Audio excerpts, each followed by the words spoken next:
Hello to the people of Lakeview, and welcome to this fourth episode in the Heart of Judgment as we continue studying through the book of Micah. Last week we began to see what it's going to take for God to create for himself a people out of his corrupt nation, especially looking at the state his people were starting in. And this week we're going to look ahead to the promise that God will complete this work to get his holy nation, and then sort of zoom back to see some of the ways it's going to look when God gets us from the realities of now to the hope of later. And the hope in Micah 4, it kind of works the same way that you have hope when you read a World War II story. Right? I don't know how many books and movies I have seen and read on World War II. It seems Americans just love World War II. That the Saving Private Ryan, Schindler's List, Unbroken, The Book Thief, All the Light We Cannot See, Band of Brothers, both the book and the miniseries, Indiana Jones, maybe not that last one, but there's probably a lot of reasons that World War II is so popular. But I think one of them is that we always know how the story is going to end. We know it's generally all going to work out by the end of the narrative. And so that hope walks with us, and we can enter into really dark settings and scenarios because we know at the end of the day, the good guys win the war. This is going to work out somehow, even if I can't see exactly what it's going to take to get there. And that kind of fits Micah's context too, that he's walking through a really discouraging and dark time, right? At the end of his life, he ended his ministry at best in a tenuous reprieve from God's judgment. We mentioned last week that King Hezekiah does repent as a result of Micah's words. But at the end of Micah's life, we also know from Isaiah that God had said that the peace would last only as long as Hezekiah was alive. And then after that, the nation of Babylon, the new power on the block, was going to come and destroy God's people. On the whole, the nation is still in decline and doom hangs in the air, even if it's on pause for a moment. And Micah 4 is helping to make sense of dark times like the one that Micah was living through by locating them on God's larger timeline. Fast forwarding to the end and promising some way, somehow, this present difficulty is going to resolve. God's going to work this out into the picture that he promises in these first few verses of Micah 4. Starting Micah 4, verse 1, "It shall come to pass in the latter days that the mountain of the house of the Lord shall be established as the highest of the mountain, and it shall be lifted up above the hills, and people shall flow to it. And many nations shall come and say, 'Come, let us go up to the mountain of the Lord, to the house of the God of Jacob, that he may teach us his ways, and that we may walk in his paths. For out of Zion shall go forth the law, and the word of the Lord from Jerusalem. He shall judge between many peoples and shall decide disputes for strong nations far away. And they shall beat their swords into plowshares and their spears into pruning hooks. Nation shall not lift up sword against nation, neither shall they learn war anymore. But they shall sit every man under his vine and under his fig tree, and no one shall make them afraid.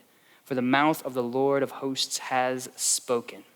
For all the people walk, each in the name of its God, but we will walk in the name of the Lord our God forever and ever." All of the problems Micah is facing are going to resolve this way. And when we, though, read this sort of passage, now living 2,700 years later, the first question that we might have is, when is this sort of thing going to happen? Is it already happened? Have parts of it already happened? Is it all still going to be in the future? It seems like we still have wars, right? So at least that part's got to be in the future. You might wonder, is this a picture of the new earth, or is this picturing maybe the millennial reign here on earth before that eternal time? You might wonder, is this literal pictures or a metaphor? Are we really going to see the mountain raised up and the hills all sort of leveled? You might be wondering right now just what the heck I meant by millennial reign, because you've never heard that before. But while I think there's some value in questions like that, that kind of help build our anticipation and look and wonder, what's this gonna be like? If you talk to me about eternity, you know, it's one of my favorite topics, just sort of speculate what we will and won't be able to do in the new earth.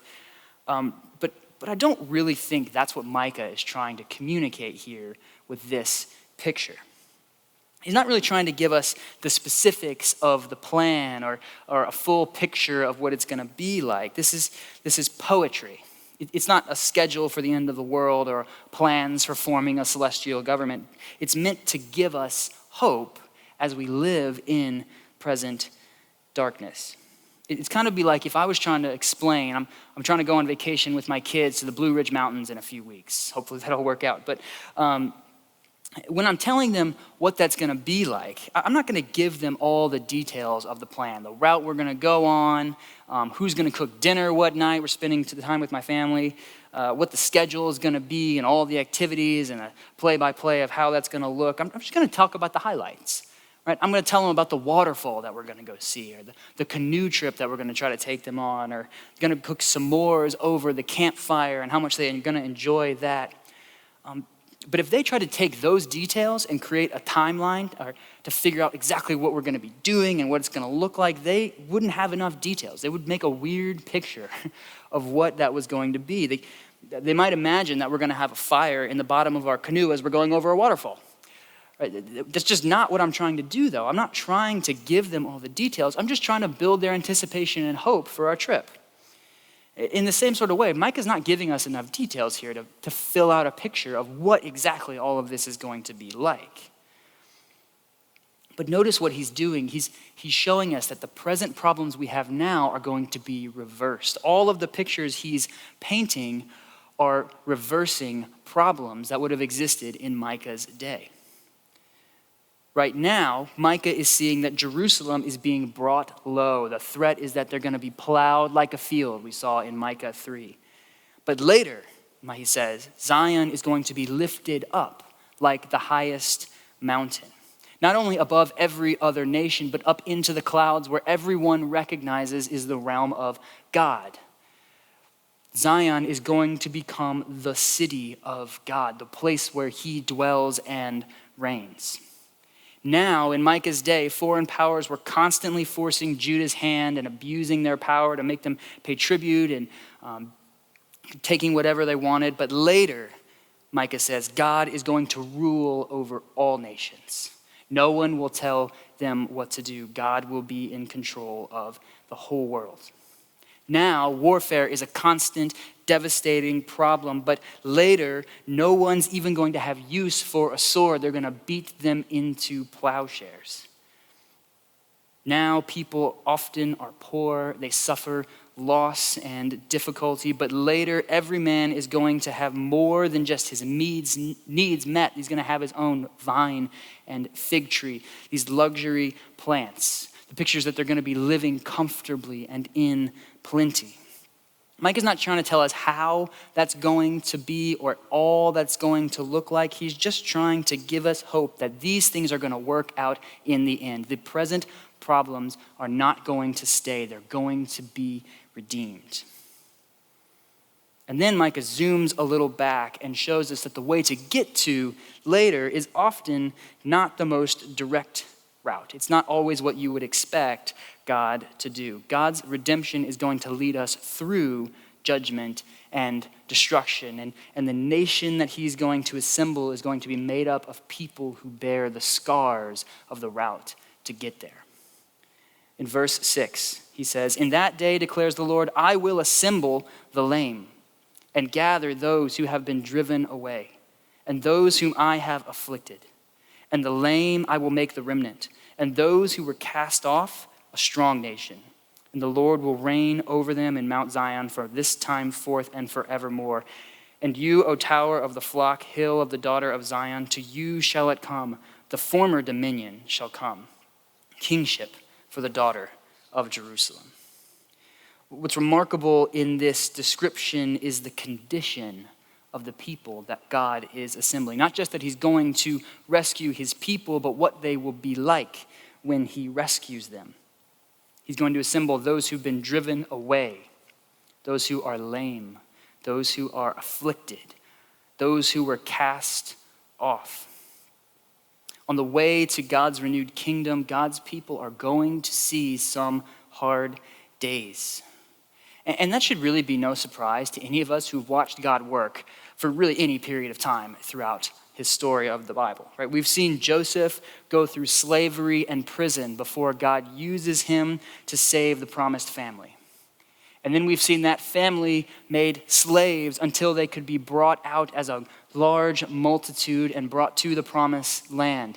King David, after he's promised to be the king of God's nation, ends up in exile in the land of his enemies, pretending to be insane so that they won't kill him. You kind of wonder if maybe he was actually going a little bit insane, trying to follow God down this twisting path to his promises. What kind of people do we picture God assembling when he brings us together as a holy nation? Do you imagine that this is just a group full of people who've accomplished much, who God chose from the crowd for their quality, who can talk for eternity about all of their victories and all that God led them through on the way to his kingdom? Because that's not the picture Micah's giving us here. Micah's picture is closer to pictures you may have seen of an overcrowded boat full of refugees fleeing their birth country with nothing more than what they can hold in their two hands. God's people are not pictured here as an assembly of the strong and fearsome, but of the rescued and the needy. The route from now to later will lead them through dark seasons. And then Micah gives us some more of what that predicted route is going to look like. We're going to see the next few verses are going to be three images where Micah describes the situation of now and then shows how it leads towards the promises of later. The first two of them are going to be covered in chapter 4, and the third one is really the topic of chapter 5. So we're going to leave that one to next week, but recognize this is a continuing cycle of God saying, now this is what it's like, and then this is what I'm going to do out of that problem. So we're starting here in verse 9. He says, now why do you cry aloud? Is there no king in you? Has your counselor perished? That pain seized you like a woman in labor? Writhe and groan, O daughter of Zion, like a woman in labor. For now you shall go out from the city and dwell in the open country. You shall go to Babylon. There you shall be rescued. There the Lord will redeem you from the hand of your enemies. The first now problem that Micah is dealing with is around Israel's leadership or lack of leadership.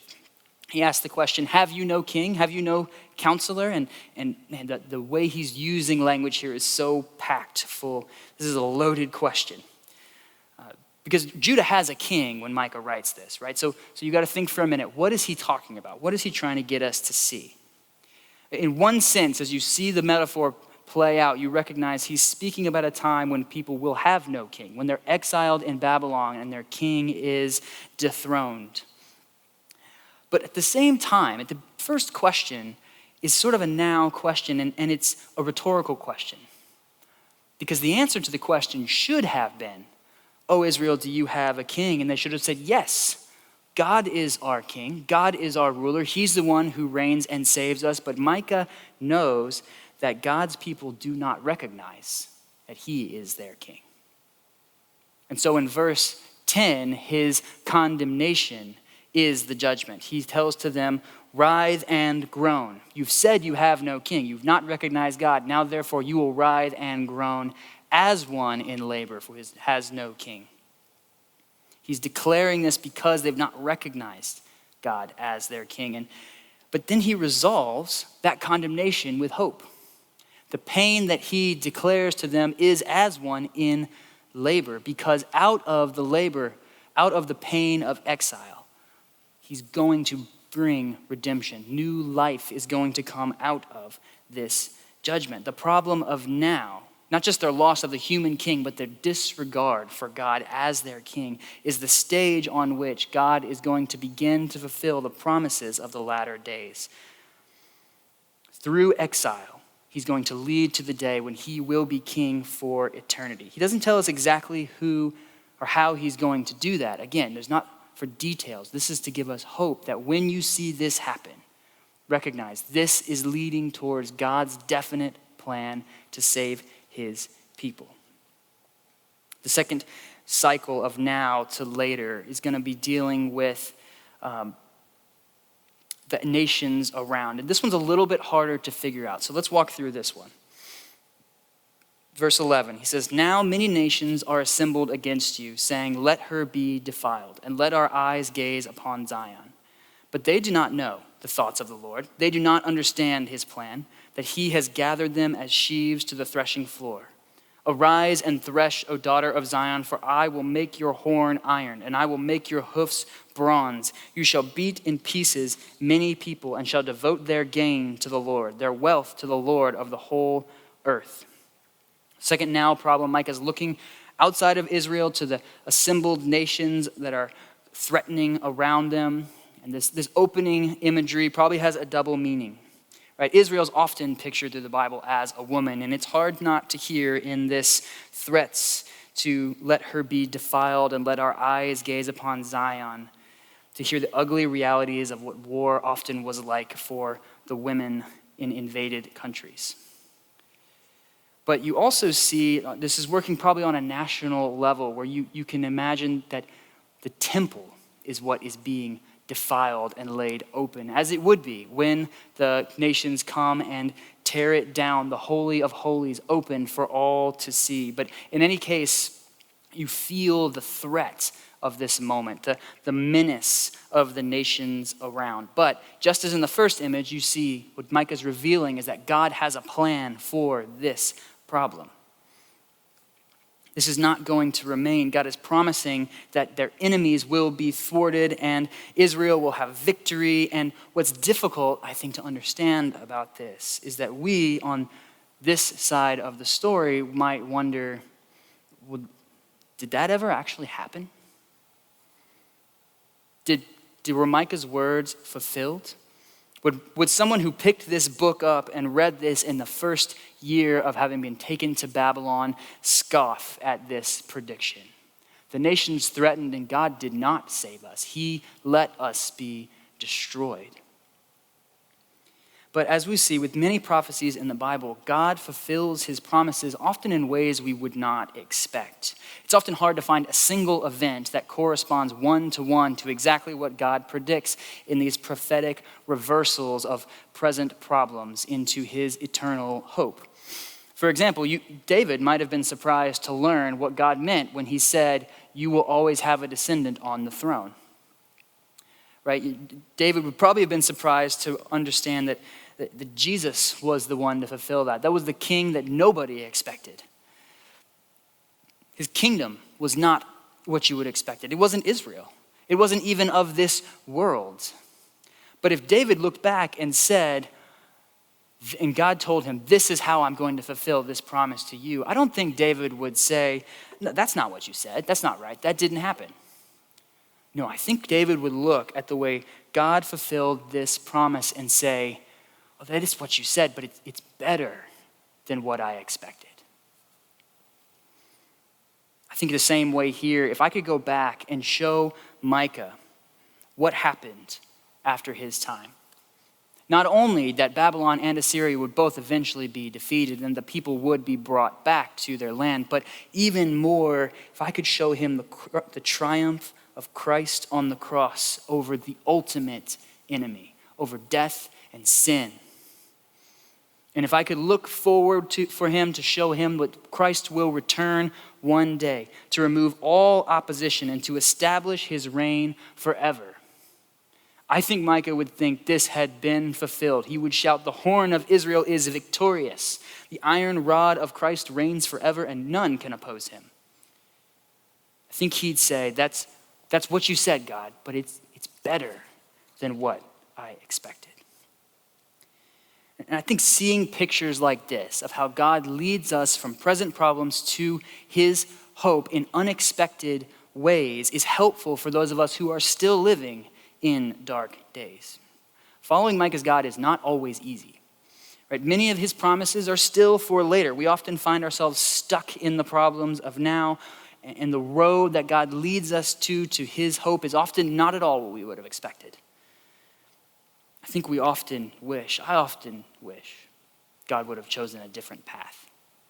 One without suffering, racism, warfare, any need to even have the word ravaged. And I think we wish he'd be a little clearer about his promises sometimes. We'd have a better idea of how long we should expect to be in the now. Exactly what are you going to do about this problem, God? But there's two things I think we should see as we watch God lead towards his promised hope of the latter days. One, that at the center of all these promises is not a bunch of details and descriptions about what God is going to do, but it is God himself. He is the one who rescues us. He is the one who has the plan. And so what God is asking us as he gives us these pictures is not, do you understand what I'm doing? His question is, do you trust me? Do you believe that I will fulfill these promises, even if you don't understand how I can do that? Even if it doesn't look like what you expect?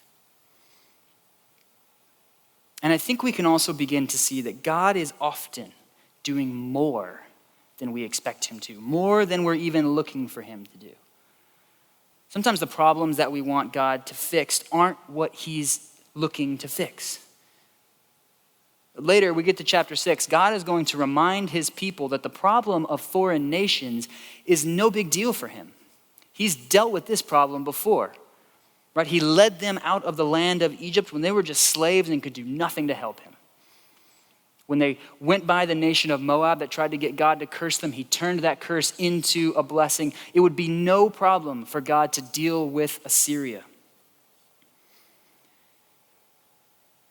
But he's after more than just fixing the problem of Assyria. Right? We saw in chapter 3 that God is looking to make a holy nation.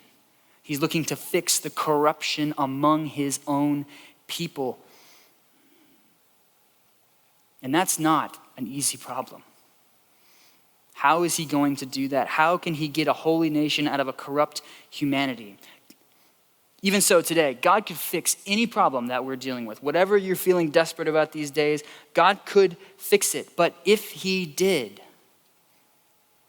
what would take its place? If we could drain the swamp of all political corruption, wouldn't it just fill right back in? If we could fire every racist police officer, we would at best end up with a different set of problems. Sin is going to spring up everywhere among a corrupt people, no matter what you do to fix it, unless you can fix that problem. Now, none of those are an excuse not to deal with those problems. There's lots to say about what God's people who are pursuing his goodness to be a holy nation should be doing and caring about all of those problems. We're not defeatists. But if you recognize the difficulty of what God is trying to accomplish to create a holy nation out of a fallen humanity, then you might begin to understand why he often does not settle for the quick fix to today's problem. Personally, I'm increasingly convinced that you can only get a holy nation by going through difficulty. The only way I know to teach dependence on God is through situations that I cannot resolve. The only way I know how to learn how to trust is to live through situations I don't understand. The only people I know who can really grow in generosity are those who have experienced need. Only people who have felt fear can be courageous. But whatever God's reason, whatever he's doing in your present situation, and it's always more than we understand or expect, the question for us is still the same. It's not, do we understand? Can we get our minds around all that God might be doing? Can we see it even on the back end of the story? It's, do we trust God? Do we trust him to fulfill his promises even when he leads down dark paths, even when we walk through the valley of the shadow of death?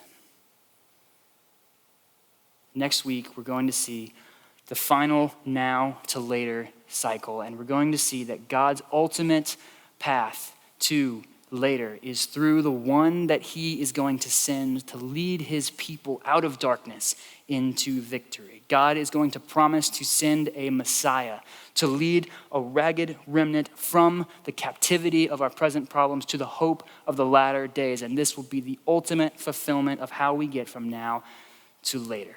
And I hope you'll join us again next week for the conclusion of this section of Micah.